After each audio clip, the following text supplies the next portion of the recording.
For years, the name Medellin might have brought a certain image to mind for you, maybe a difficult one. Yeah, definitely. But the reality now, it's strikingly different. The city in Colombia, it's seen such a huge shift. It's like a magnet for travelers now. It really is. So the big question is, what's the secret? What makes Medellin so, uniquely special right now? That's exactly what we're digging into today. We've looked through recent travel guides, firsthand accounts, really trying to get a feel for Medellin's current vibe. Right. The goal is to pull out the key things that really define the city for you, the listener. Exactly. We're not just scratching the surface. Think of this as like your inside track on Medellin. What makes it tick, the must-do experiences, the food you have to try, where to stay, how to get around. All the practical stuff, too, yeah. Costs, best time to go, cultural bits, safety. The whole picture. Okay, so let's dive in. What is it about Medellin that's got everyone talking? Well, the transformation story itself is pretty incredible. Starting around the early 2000s, it went from being a city with, let's face it, major challenges, to being recognized for innovation, for social progress. And a huge symbol of that is their public transport system, specifically the Medellin Metro. It's more than just trains. It's a real statement, isn't it? A symbol of change. And then there's the weather. They call it the city of eternal spring.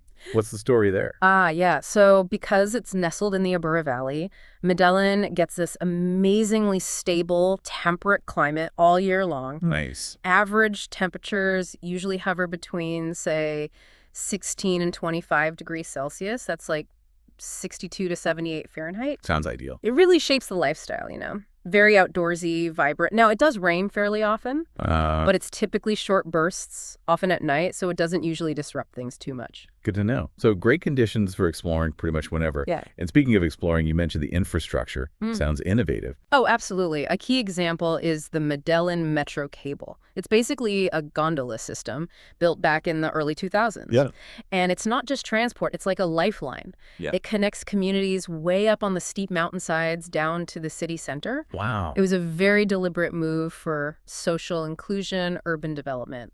Plus, the views are just breathtaking. It's a clever solution for the city's geography. A cable car as part of public transit. That's really thinking outside the box. Now, shifting gears to arts and culture, Medellin has a major claim to fame, right? It certainly does. It's the birthplace of Fernando Botero. Ah, Botero. The world-famous painter and sculptor, known for those distinctly voluminous figures, that Boterismo style, those wonderfully round, exaggerated forms. Instantly recognizable. Totally. And you have to visit Plaza Botero. It's got 23 of his massive bronze sculptures just out in the open. Oh, cool. And then the Museo de Antioquia nearby has a huge collection of his work, too.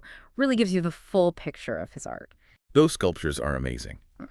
So, beyond the art and the cool infrastructure, what's the general vibe? The people. Well, from everything we've gathered, the locals, they call themselves paisas. Yes, that's right. They're known for being really warm, really welcoming. That hospitality seems to be a huge part of the experience for visitors. Makes a big difference. Oh, absolutely. That welcoming feel can totally make a trip. Okay, so you've landed in Medellin. The weather's great, feeling the good vibes. What are some of the absolute must-do activities?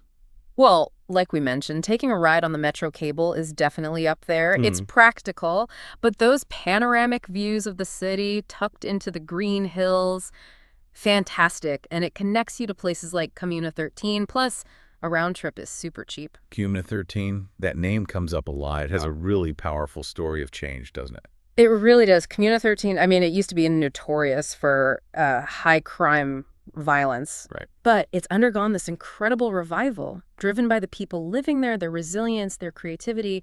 Now it's just bursting with amazing street art murals.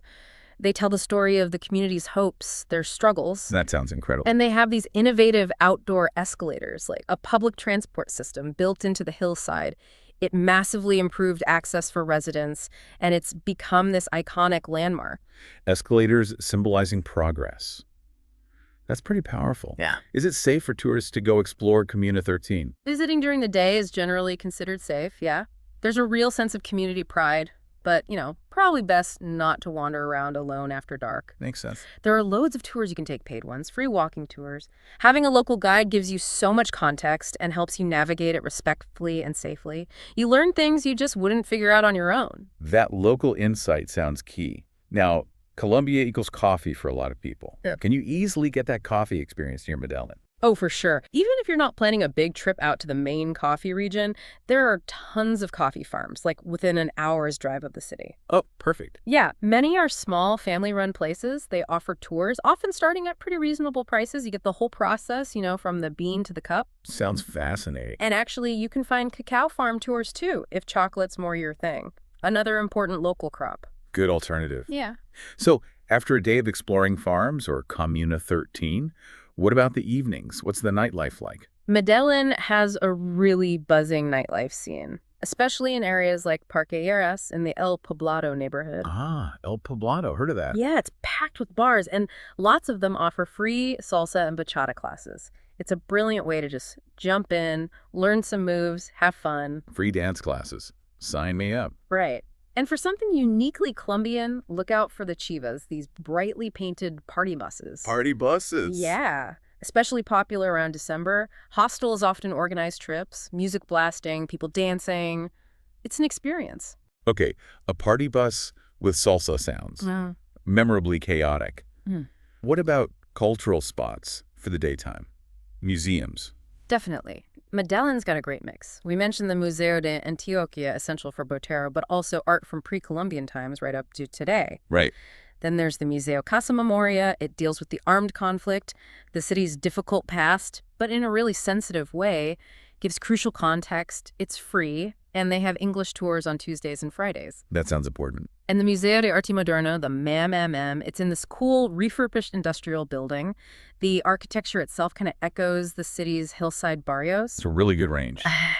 Anything else we should pencil in? You should check out Pueblito Paisa. It's up on New Tabara Hill. Okay. It's a free replica of a traditional little Antioquian town. Really charming, gives you a glimpse of old Colombia, plus amazing panoramic views of Medellin. Nice views in history. And for nature lovers, the Jardín Botánico, the botanical garden, it's this beautiful green escape right in the city.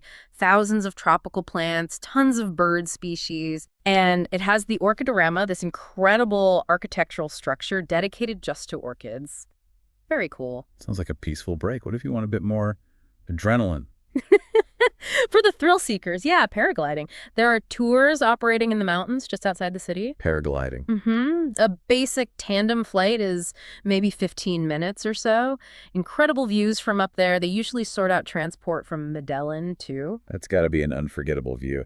Any other maybe local gems or less common tips? Definitely. You could hit the Minorista market. The sheer variety of fruit there is mind-blowing. Ooh, love a good market. Or check out Mercado del Rio. It's a trendy food hall, loads of different stalls. Catching a local football match, the passion is intense. I bet. You could also wander through the Cementerio Museo de San Pedro. It sounds odd, a cemetery museum, but the architecture's stunning and it's free.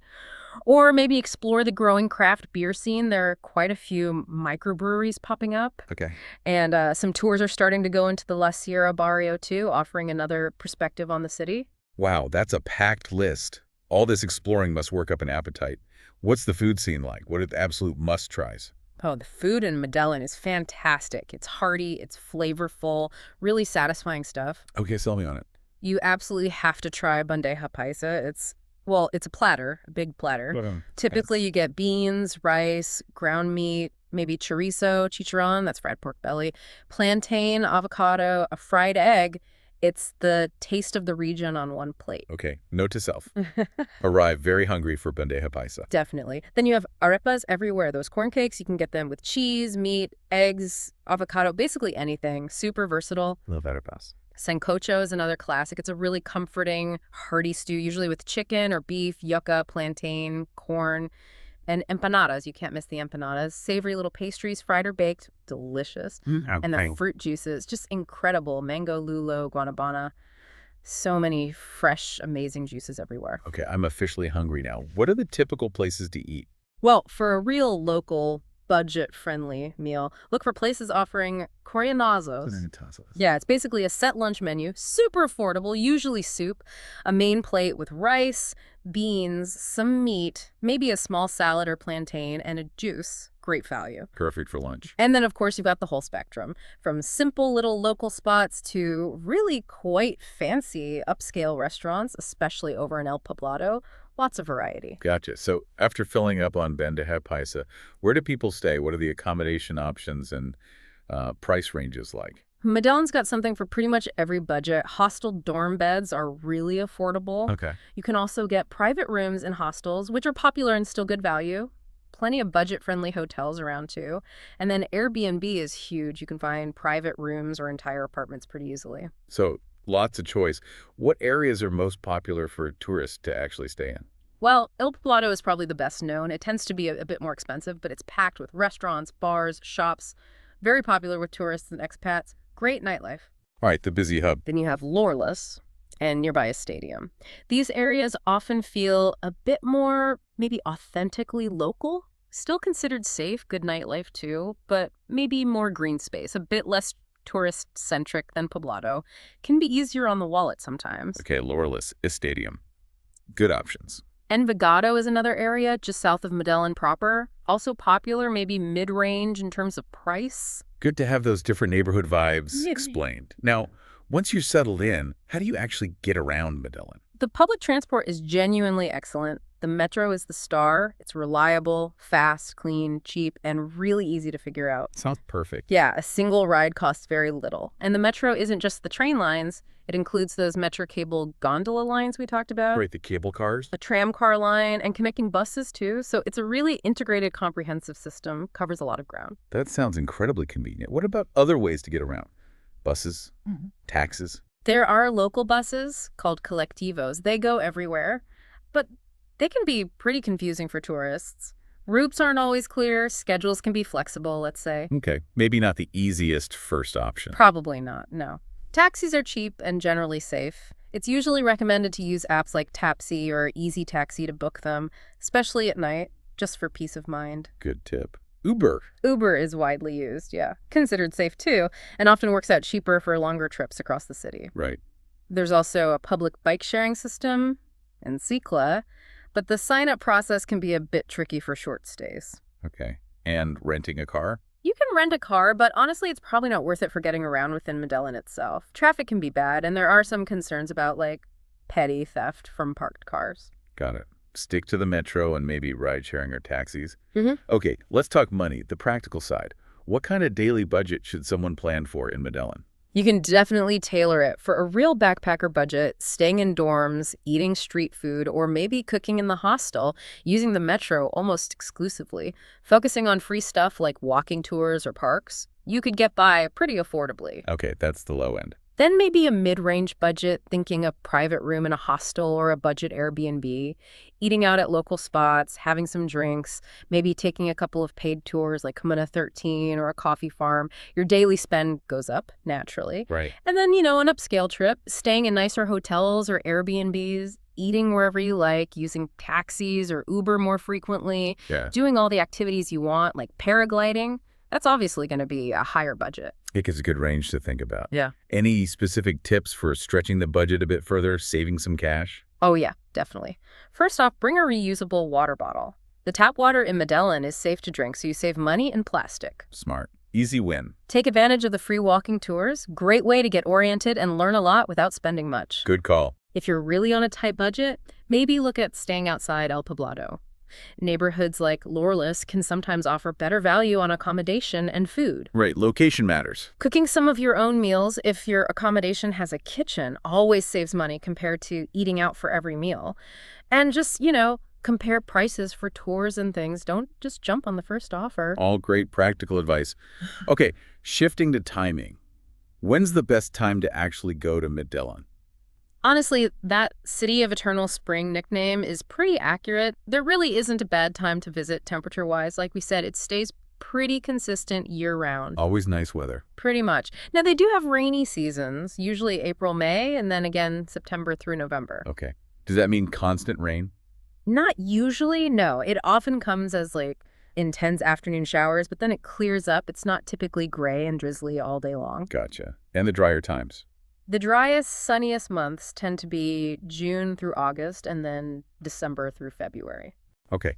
Are there any big events or festivals that might make one time better than another or perhaps busier? Yes, definitely. The biggest one is the Feria de las Flores, the flower festival. It happens every August. Ah, the flower festival. Heard of that. Yeah, it's huge. Massive flower displays, parades, concerts, lots of cultural events. The city really comes alive, but it also gets very crowded. You'd need to book accommodation way in advance. Right, plan ahead for August. And December is also a special time.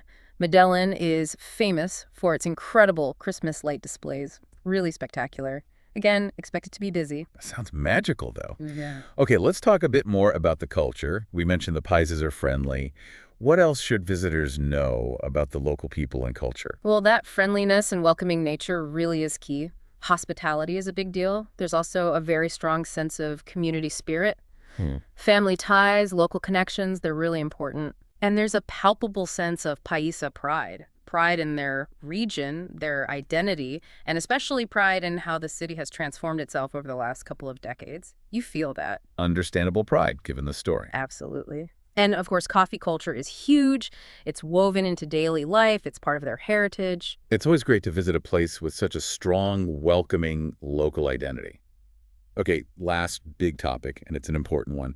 Safety and security in Medellin. Right. Needs to be addressed. Look, Medellin has made incredible strides in safety. The old reputation is seriously outdated. That's important to state. But, like any large city anywhere in the world, you need to be aware. Keep an eye on your surroundings, especially in crowded places like markets or the metro. Don't flash expensive jewelry or electronics around. Common sense travel advice. Exactly. There's a local saying, no dar papaya, which basically means don't give papaya or don't make yourself an easy target. Don't make it obvious you're lost or vulnerable. Good phrase to remember. Stick to well-known areas, especially after dark. Places like Laurelis and El Poblado are generally considered safer for going out at night. Petty theft, like pickpocketing, can happen, so keep your bag zipped, wallet secure, phone out of back pockets. Standard city smarts. Yeah. We mentioned using reputable taxis or ride-hailing apps. Definitely do that, rather than hailing a random cab off the street, especially late. And avoid walking alone late at night in unfamiliar areas. Right. And it needs saying, drug tourism is illegal, it's dangerous, and it's deeply disrespectful to the local community and the struggles the city has overcome. Just don't. Absolutely crucial point. The national emergency number is 123. Good to know. And honestly, trust your gut instinct. If a situation feels off, remove yourself, and always, always have good travel insurance. That's all really vital, practical advice. Yeah. So pulling it all together, what are those key things that really make Medellin feel so special right now? I think it's that combination, you know. The incredible story of transformation is inspiring. Then you have the amazing year-round climate, that innovative spirit you see in things like the metro cable, the really vibrant culture, the art, the music, the warmth of the paisas, and just the sheer range of things to see and do, from history and art to nature and modern city life. It really does sound like a city with layers, with a compelling narrative, and just a lot to offer almost any kind of traveler. Definitely. So for you listening, what part of Medellin grabs you the most? Is it that innovative urban planning, the explosion of art, the pull of the coffee farms, or maybe just that powerful story of resilience? Perhaps it's time to think about your own deep dive into the city of eternal spring.